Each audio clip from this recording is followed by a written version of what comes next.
Hello बच्चों, पिछली video में प्रश्नावली 3.2 के हमने काफ़ी क्वेश्चंस किए।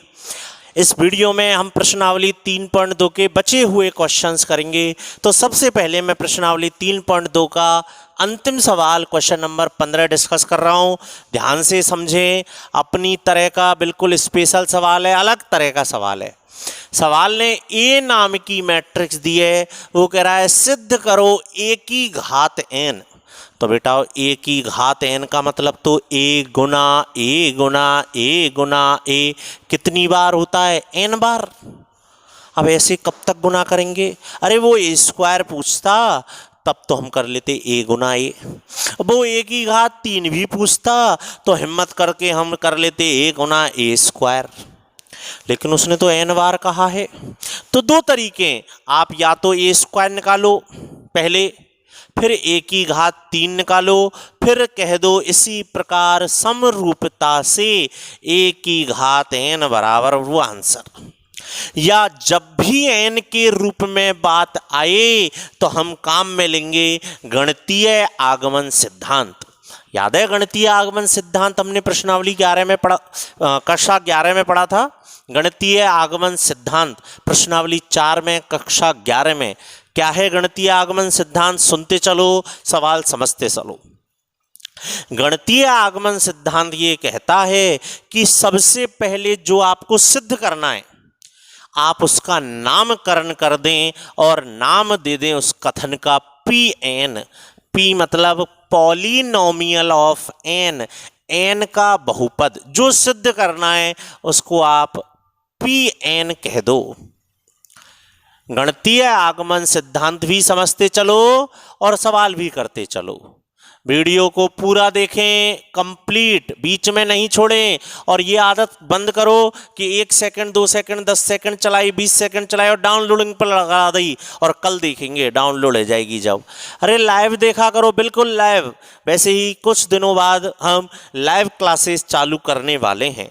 यूट्यूब पर लाइव क्लास चालू हो जाएगी, टाइम आपको बता दिया जाएगा। तो जो अपन को सिद्ध करना है उसका नामकरण हो चुका है। इसके बाद गणितीय आगमन सिद्धांत ये कहता है कि जो आपको सिद्ध करना है उस कथन को आप n बराबर 1 के लिए सत्य सिद्ध कर दो। n बराबर 1 के लिए सत्य सिद्ध कर दो मतलब जहां जहां n है उसकी जगह क्या लिख दो? 1 रखो। n की जगह 1, a की घात 1 बराबर n की जगह 1 रखो cos alpha minus sine alpha. n की जगह 1 रखो साइन अल्फा कॉस अल्फा। रख दिया n की जगह 1 और n की जगह आपने 1 लिखा तो a की घात 1 का मान तो a होता है। a बराबर आ गया cos alpha minus sine alpha और कॉस अल्फा आ गया। और चूंकि ये चीज तो आपको दे रखी है, अपन ने जो सिद्ध करना था उसमें n बराबर 1 रखा। तो n बराबर 1 रखने पर ऐसा रिजल्ट आया जो कि हमें दिया गया है। इसका मतलब यही तो हुआ बेटाओ कि दिया गया कथन, अतः दिया गया कथन पी एन, ये जो कथन n है, ये जो कथन है जो हमें सिद्ध करना था, ये n बराबर 1 के लिए सत्य है। तो गणितीय आगमन सिद्धांत में बेटा सबसे पहला काम यही होता है, जो हमें सिद्ध करना है उसको सर्वप्रथम n बराबर 1 के लिए सिद्ध कर दो। हो गया सिद्ध। अब दूसरे स्टेप में गणितीय आगमन सिद्धांत में हम खुद मानते हैं कि माना ये जो कथन दिया गया है यह कथन n बराबर k के लिए सत्य है। बेटा हम खुद मानते हैं कि माना ये जो कथन आप सिद्ध करवा रहे हो ये n बराबर k के लिए सत्य, हम मानते हैं। मतलब जहां जहां n है वहां k रख दो। ये हम मान रहे हैं, ये सत्य है। मान रहे हैं मतलब ये एक समीकरण तैयार हो चुकी है जिसको हम आगे काम में लेंगे। ये हम खुद मान रहे हैं। गणितीय आगमन सिद्धांत ये कहता है कि जो आपको सिद्ध करना है उसके n बराबर 1 के लिए सिद्ध कर दो, n बराबर 1 के लिए। फिर जो आपको सिद्ध करना है उस कथन को आप मान लो कि माना यह कथन n बराबर k के लिए सत्य है। अब गणितीय आगमन सिद्धांत का लास्ट स्टेप ये कहता है कि जो आपको सिद्ध करना है अब हम इस कथन को n बराबर k+1 के लिए सत्य सिद्ध करेंगे। मतलब गणितीय आगमन सिद्धांत के तीसरे स्टेप में आपको जो कथन सिद्ध करना है उसमें n बराबर k+1 रख दो। लेकिन ये आया नहीं है, ये माना नहीं है, ये तो अभी हम सिद्ध करेंगे। ये जो समीकरण नंबर 2 मैं तैयार कर रहा हूं इसको अब हम सिद्ध करेंगे। किसकी हेल्प लेके सिद्ध करेंगे इसको? दिए गए की और समीकरण नंबर 1 की हेल्प लेके इसको अब हम सिद्ध करेंगे। आई बात समझ में? गणितीय आगमन सिद्धांत ये कहता है सर्वप्रथम कथन को n बराबर 1 के लिए सिद्ध कर दो, फिर कथन को n बराबर k के लिए मान लो, माना यह कथन n बराबर k के लिए सत्य है, और फिर कथन को n बराबर k+1 के लिए सत्य सिद्ध करके दिखा दो। मतलब LHS को RHS के बराबर लाकर दिखा दो। मैं दिखाऊंगा अभी कि ये चीज इसके बराबर है। यदि ये ऐसा बराबर आ गया तो हम लिख देंगे गणितीय सिद्धांत आगमन सिद्धांत के अनुसार ये जो कथन है ये n के समस्त पूर्णांक संख्याओं के लिए सत्य है। ये साबित हो जाएगा कि ये कथन सत्य है। ठीक है, उठा लें इसका LHS। तो जो हमें सिद्ध करना है उसका हमने LHS उठा लिया। ये सिद्ध करना है, कोई दिक्कत? तो बेटा बताओ a की घात k+1 बराबर क्या हो गया? a की घात k गुना a। लिख सकता हूं ना? क्यों लिख रहा हूं? क्योंकि a की घात k का मान समीकरण नंबर 1 में है और a का मान दिया गया है। लिखवाओ समीकरण नंबर 1 से a की घात k का मान लिखवाओ। क्या है a की घात k का मान? ये रहा cos k alpha minus sine k alpha, sine k alpha cos k alpha. a की घात k का मान हो गया गुना a cos alpha minus sine alpha, sine alpha cos alpha. अब इन दोनों का गुना करेंगे और ये जो हमें ये समीकरण नंबर 2 है ये आ जाएगा। ठीक है, थोड़ी जगह की कमी पड़ेगी, मिटा लेता हूं, आप उतार लेना संग संग। ठीक है, अभी देखो सिद्ध करने वाले हम a की घात k+1 करवाओ गुना। ले चलो पहली पंक्ति पहला स्तंभ, पहली पंक्ति पहला स्तंभ, पहली पंक्ति दूसरा स्तंभ,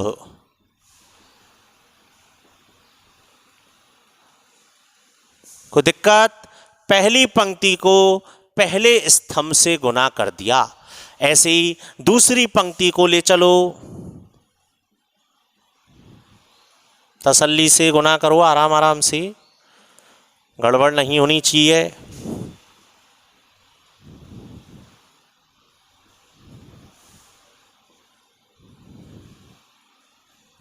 आ गए यहां तक?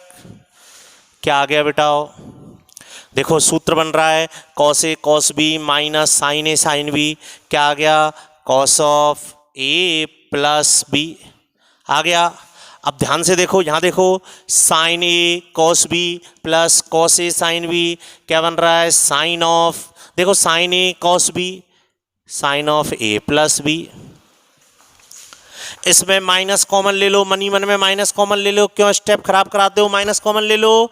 जैसे ही आप माइनस कॉमन लेंगे तो देखो ये चीज और वो चीज समान है। माइनस कॉमन लेके देखो, sine K alpha cos alpha, cos K alpha sine alpha, minus common आ गया। तो जैसे ही माइनस कॉमन लेंगे ये बन गया और इसका मान ये रहा। इधर देखो cos A cos B minus sine A sine B, cos of A plus B। ठीक है बेटा, इसके बाद यहां जाओ, बराबर क्या आ गया? cos अल्फा कॉमन आ रहा है, अल्फा अल्फा कॉमन ले लिया पीछे, अल्फा कॉमन आ रहा है बेटा। कौन है कौन, बाहर मत ले जाना निकाल के, कौन के अंदर ही कॉमन आ रहा है, कौन है ये है ना, अंदर ही अंदर अल्फा कॉमन आ गया।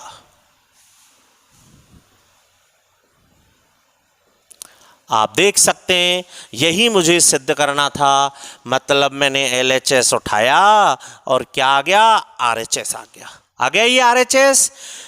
तो गणितीय आगमन सिद्धांत ये कहता है n बराबर 1 के लिए सिद्ध कर दो, n बराबर k के लिए मान लो और n बराबर k+1 के लिए सत्य सिद्ध करके दिखा दो। हो गया। अर्थात क्या आया, अर्थात ये जो कथन है यह है कथन n बराबर k+1 के लिए भी सत्य है। अतः गणितीय आगमन सिद्धांत से, अतः गणितीय आगमन सिद्धांत से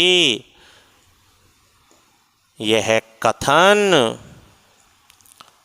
सभी n बिलोंग्स टू n के लिए सत्य है। n के समस्त धनात्मक पूर्णांकों के लिए सत्य है। n का कोई भी माना सबके लिए ये सत्य है। ठीक है बेटा, आगे बढ़े आप। अगला सवाल आपकी स्क्रीन पर आ चुका है, बहुत शानदार सवाल है। सवाल कह रहा है अवयव a का मान निकालो, यदि ये चीज इसके बराबर है तो a का मान निकालो। अब देखो बच्चे गलती कर देते हैं और a का गुना कर देते हैं इससे और लिख देते हैं a 0। ये गलत है बेटा। a कोई संख्या नहीं है, एक मैट्रिक्स है। मुझे एक मैट्रिक्स का मान निकालना है। तो भैया क्या करें, आपने कहा सर a का मान निकालना है तो a को अपनी तरफ रख लो। a का मान निकालना है ना तो a की को अपनी तरफ रख लो। मैं यहीं से स्टार्ट कर देता हूं और इसको बटे में ले जाओ। लेकिन बेटा इसको बटे में भी नहीं ले जा सकते, ऐसा तो है नहीं कि बटे में ले जाएं। वैसे यहां तक तो सही है, लेकिन बटे में ले जा नहीं सकते क्योंकि मैट्रिक्सों का भाग होता ही नहीं है, गुना होता है। तो इसको बटे में भी नहीं ले जा सकते, तो क्या करें। तो देखो बेटा, चूंकि इस मैट्रिक्स का गुना हो रखा है मैट्रिक्स A के साथ, हमने कही काश हमारे पास मैट्रिक्स A होती, काश हमारे पास मैट्रिक्स A होती, चाहे संकेतों में होती, चाहे संकेतों में, तो हम इनका गुना कर देते ना। काश हमारे पास मैट्रिक्स A होती तो हम इनका गुना कर देते, संकेतों में भी होती। तो आपने कहा होती तो मान लो, माना A नाम की मैट्रिक्स मैं मान रहा हूं, लेकिन मैंने कही मानूं कैसे, मुझे तो पता ही नहीं है उस मैट्रिक्स में कितनी पंक्तियां हैं, कितने स्तंभ हैं। तो सबसे पहले मुझे ये एनालिसिस करना पड़ेगा, ये रिसर्च करना पड़ेगा, ये जानना पड़ेगा मैट्रिक्स में कितनी पंक्तियां आएंगी, कितने स्तंभ आएंगे। ध्यान से समझना, सिर्फ समझना है, आप उसको नोट करना चाहें करें, लेकिन एग्जाम में लिखने की जरूरत नहीं होती। मैं बताऊंगा आपको एग्जाम में लिखना क्या है, आप चाहे समझने के लिए उसको नोट कर लेना। तो बेटा मैं ये पता करने जा रहा हूं कि मैट्रिक्स ए में कितनी पंक्तियां हैं और कितने स्तंभ हैं। मुझे ये पता चल गया कितनी पंक्तियां हैं तो मैं मान लूंगा, है ना। देखो कैसे पता करूं बेटा, ये कोई एक मैट्रिक्स है आगे वाली जिसकी कोटि है, कोटि 3x2 है, और RHS में एक मैट्रिक्स है उत्तर में जिसकी कोटि है 3x3। सही है, ऐसा ही है ना सिचुएशन, चेक कर लो। 3 पंक्तियां हैं, 2 स्तंभ हैं, 3 पंक्तियां हैं, 3 स्तंभ हैं। हमने कहा इन दोनों मैट्रिक्सों का होने वाला है गुना, इन दोनों मैट्रिक्सों का क्या होने वाला है, गुना। सर गुना तो जब ही हुए, सोचो गुना तो जब ही हुए जब बीचों बीच के बॉक्स में का मिले संख्या समान। मतलब ये जो मैट्रिक्स में मानने जा रहा हूं इसमें पंक्तियों की संख्या कितनी माननी पड़ेगी, 2 माननी पड़ेगी, जब ही तो इन दोनों का गुना परिभाषित होगा। मैंने वैसे भी लिखाया, दो मैट्रिक्सों का गुना तभी परिभाषित होता है जब पहले मैट्रिक्स में स्तंभों की संख्या बराबर हो दूसरी मैट्रिक्स के पंक्तियों की संख्या। तो बेटा पंक्तियों की संख्या तो आ गई 2, और जब इनका गुना हो जाएगा तो चोटो या बॉक्स से तो ले जाएगा बीचों बीच के बॉक्स से। जब बीचों बीच के बॉक्स से ले जाएगा तो जो रिजल्ट आएगा बेटा इन दोनों मैट्रिक्सों का गुना करने पर, उस रिजल्ट की कोटि क्या होनी चाहिए? 3 क्रॉस n, n होनी चाहिए, लेकिन कोटि रिजल्ट की क्या है? 3 क्रॉस 3। इसका मतलब n का मान कितना आएगा? 3। मतलब मैं जो मैं मैट्रिक्स ए मानने वाला हूँ उसमें 2 पंक्तियाँ मानने वाला हूँ और 3 स्तंभ मानने वाला हूँ। बताओ बेटा ये बात समझ में आई क्या? एक बार फिर देखो गौर से, मैंने किस तरह से ये मैट्रिक्स मानी है। कैसे मानी? देखो, ये कोई मैट्रिक्स है जिसकी कोटि थी 3 क्रॉस 2। ये ए नाम की मैट्रिक्स है और ये रिजल्ट में एक मैट्रिक्स आएगी जिसकी कोटि आएगी 3 क्रॉस 3। तो इन दोनों का गुना तो जब ही होगा ना बेटा, और जब इसकी और इसकी बीचों बीच की बॉक्स समान हो। तो पंक्तियों की संख्या तो आ गई 2, और जब गुना हो जाएगा तो ये रिजल्ट में यही तो आएगा 3 क्रॉस डैश। तो डैश का मान कितना है? 3। रख दो ए का मान, इसमें उठा के रख दो। अब देखो लिखना तो इतना सा है, समझना उससे है, ठीक है। 1 2 -3 0 -1 4 A D B E C F और बराबर 1 -2 13 -4 -10 20 3 6 -9। करो इन दोनों मैट्रिक्सों का गुना। A B C D E F के मान आएंगे। करो गुना।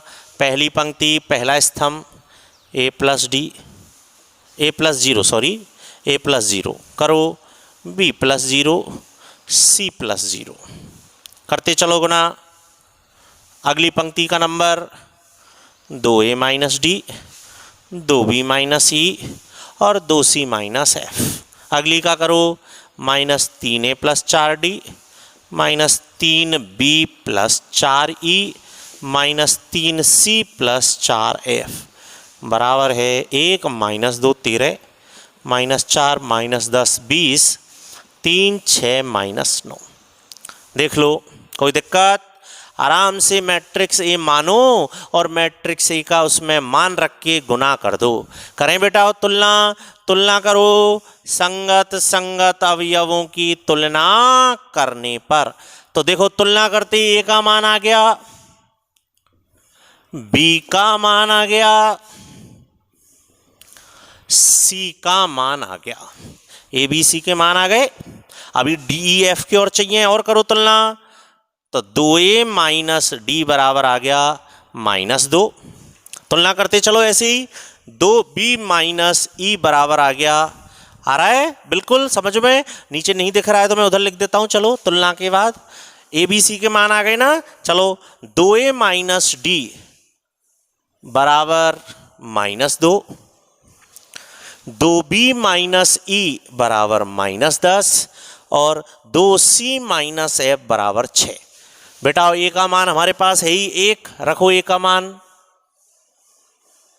तो डी का मान तो बेटा 0 आ गया। रखो बी का मान, ये रहा बी -4 है। तो बेटा ई का मान आ गया 2। आराम से पक्षांतरण कर लेना। सी का मान 3 है, सी का मान रख दो। तो बेटा एफ का मान, गड़बड़ हो गई बेटा कहीं, पक्षांतरेंगे तो डी का मान 4 आएगा, एफ का मान 0 आ गया। आगे सारे मान A B C D E F सबके मान उठाओ और कहाँ रख दो? आंसर में। अतः ए बराबर आ गया A B C D E F. Answer आ गया। देखो अच्छा सवाल है। इस वीडियो में सारे शानदार सवाल करने वाले हम। बेटा आगे बढ़ते हैं। Question number 13। साफ शानदार सवाल कर रहे हैं हम इस वीडियो में, बोर्ड एग्जाम में आने वाले क्वेश्चन हैं। आपने देखा मैट्रिक्स ए आपको दे रखी है, के का मान पूछ रहा है, ये आपको दिया गया है। आपने देखा जो हमें दिया गया है उसमें ए स्क्वायर लिखा हुआ है, तो सर्वप्रथम हम क्या तैयार कर रहे हैं, ए स्क्वायर। सर्वप्रथम तैयार कर रहे हैं ए स्क्वायर। बोलो ए स्क्वायर का मतलब ए गुना ए। ए स्क्वायर का मतलब ए, ये रहा ए गुना ए, ए गुना ए, चलने दें, ए गुना ए, करो गुना, ए गुना ए, पहली पंक्ति पहला स्तंभ, सबसे पहले ए स्क्वायर कर रहे हैं। क्यों कर रहे हैं समझ में आ रहा है, जो उसमें दे रखा है उसमें ए स्क्वायर है। पहली पंक्ति दूसरा स्तंभ, मैंने सबसे पहले ए स्क्वायर तैयार कर लिया। आ गया बेटा, ए स्क्वायर सरल है बिल्कुल। अब आपको जो दिया गया है उसको उठाओ। चूंकि आपको दिया गया है ए स्क्वायर बराबर 8a प्लस के आई, तो ए स्क्वायर का मान आपके पास है 8a, ए का मान आपके पास है प्लस के आई, आई मतलब इकाई मैट्रिक्स, और इकाई मैट्रिक्स इस रूप की 2x2 रूप की 2x2 कोटि की इकाई मैट्रिक्स आपको याद है, 1 0 0 1। याद नहीं है तो याद करें बेटाओ। क्या आ गया, 1 -8 0 49, 8 से गुना करो, इसको k से गुना करो और जोड़ो, तो 8 से गुना करेंगे तो यहाँ 8 आएगा, इसको k से गुना करेंगे तो यहाँ k आएगा। एक स्टेप बचा लिया मैंने। 8 से गुना करेंगे तो यहाँ 0 आएगा और k से गुना करेंगे तो 0 आएगा। 8 से -8, k से 0, 8 से 56। चूंकि k का मान निकालना है तो केवल एक ही अवयव की तुलना बहुत है, कर दो तुलना, केवल एक ही अवयव की तुलना बहुत है। तुलना करने पर k एक ही तो अज्ञात राशि है, कर दो तुलना, k का मान आ गया -7। देखो आया हुआ क्वेश्चन है, ये भी बोर्ड एग्जाम में छोटा सा और सरल सा सवाल है, जरूर इंपॉर्टेंट है। अगला क्वेश्चन करते हैं बेटाओ, 3.2 का क्वेश्चन नंबर 11। ये मैंने पिछली वीडियो में आपको होमवर्क के लिए दिया था, लेकिन एक बच्चे ने मुझे जब इसका सॉल्यूशन भेजा तो मैंने देखा उसने बहुत बड़ा कर दिया ये, तो मैं आपको मेरे तरीके से कराता हूँ, ऐसे करना जल्दी होगा, ठीक है। आओ देखो उस बच्चे ने क्या किया, हो सकता है आपने भी किया हो तो ऐसे किया हो। उसने a प्लस बी का होल स्क्वायर, चूंकि उसने दिया है a प्लस बी का होल स्क्वायर बराबर a square plus B square, तो उसने क्या किया, पहले इन दोनों को जोड़ा, a को और b को जोड़ा, फिर होल स्क्वायर तैयार किया, a प्लस बी का गुना किया a प्लस बी से, LHS। फिर उसने ए स्क्वायर निकाला, बी स्क्वायर निकाला, बहुत लंबा कर दिया, ए स्क्वायर निकाला, बी स्क्वायर निकाला, इन दोनों को जोड़ा, ए प्लस बी को जोड़कर इनका गुना करके तुलना की उसने, टाइम लगाया। देखो अपन डायरेक्ट करते हैं, बहुत जल्दी होगा। आपने कहा उसने दिया है ए प्लस बी का होल स्क्वायर बराबर ए स्क्वायर प्लस बी स्क्वायर। बेटा हम जानते हैं ए प्लस बी का होल स्क्वायर क्या होता है, ए प्लस बी गुना ए प्लस बी, यही होता है ना ए प्लस बी का होल स्क्वायर।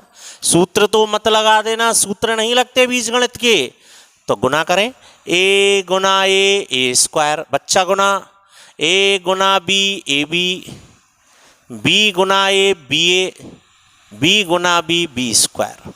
मैं सिर्फ गुना कर रहा हूं, सिर्फ गुना, तो देखो ए स्क्वायर से ए स्क्वायर कट गया और बी स्क्वायर से बी स्क्वायर कट गया। क्या आ गया बेटा, ए बी बराबर माइनस बी ए।